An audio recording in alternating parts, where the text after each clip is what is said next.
Hi, this is John Outen from Colt, and I'm here to tell you about one thing in the electronic podiums in our classrooms that you might not be familiar with and can be a great teaching aid in a lot of situations. It's the document camera. Now, the document camera is usually in a drawer on the right side of the podium. You can see it here. And you have to unfold it and erect it so that the lens part, which is in here, is pointing down. Once you've done that, and then you, of course, choose document camera on the keypad. It's at the middle left there, if you can see it on the keypad here. You then turn it on with the power switch.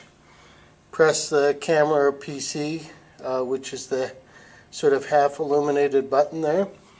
And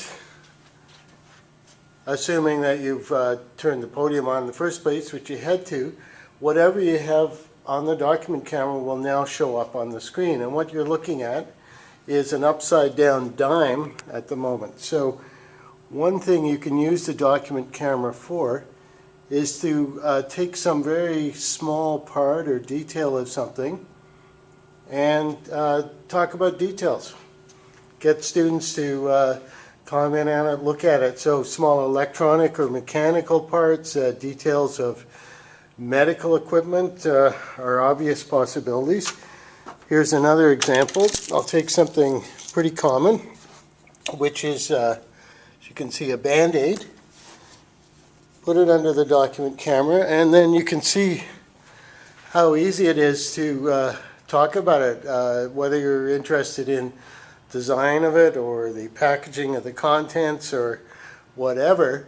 Throwing it up on the screen allows the whole class to see it, and it's because it's a real thing, it's probably more interesting than a PowerPoint slide. And of course you can move it around, adjust it, flip it over, depending on what the application is that you want. So there are some more advanced features with the document camera. For example, I'll just turn this over again.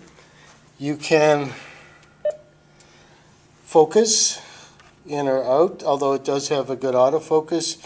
And maybe more interesting, you can zoom in or out. And as you zoom, you see on the image here it refocuses, so it does that automatically. And then if you want to draw their attention to some detail, you zoom out, and there you are. So that's a pretty simple control.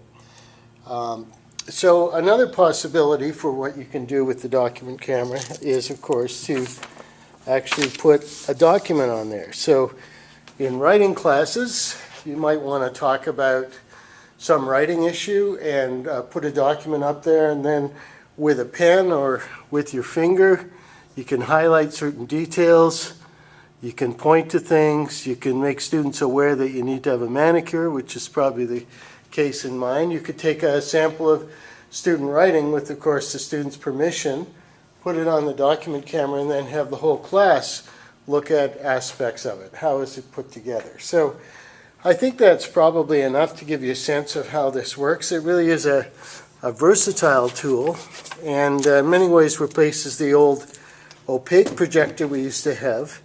And as you can see, you can put a surprising variety of things on it if you can, of course, keep them from rolling off. I just put a water bottle down on the document camera, and this would be a good chance to talk about the way to cheat on exams where students copy small details on the label of a water bottle and put them on here. But it's also kind of an interesting thing to look at. So when you're thinking about media for your class, don't leave this one out. The fact that it packs away, folds up and packs away in a drawer means that many of us don't see it, which is a bit of an issue because it's valuable technology, I think. So I'm going to turn it off. I'm going to now fold up the camera. So this goes down, and then the arm goes down. There's the lens, and you may have to take a lens cap off if there's one on, of course. And then just push the drawer back in, and now it just looks like a regular podium. But now I hope you know there's at least one more tool in the standard media provided to us in the podium that you can use to entertain your class with. Not many students showed up for this demonstration, but maybe you'll be more lucky. So Thank you very much, and I hope you find some uses for the document camera. Bye.